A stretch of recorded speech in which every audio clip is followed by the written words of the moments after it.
Hey guys, welcome to SearchPy app. In this video, we will go over on long URLs feature. You can find it on URLs control of sidebar here. Let's get started. Long URLs are URLs that exceed 128 characters in length. They can make your store look a bit disorganized. A long URL also makes it more difficult for users to remember. To detect long URLs, simply hit the Scan button. The app will start the scan process and let you know if there's any long URLs within your website soon.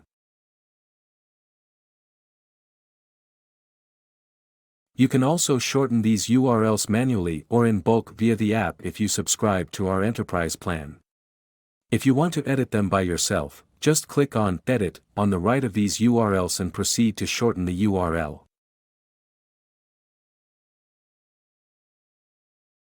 In case you prefer the bulk function, simply tick the URLs you want to edit, then click the Bulk Edit button, and our app will handle the rest.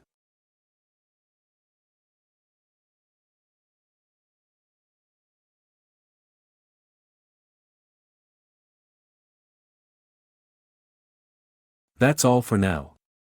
Seeing you soon in the next tutorial. If you have any other questions, please feel free to let us know. Thank you for watching.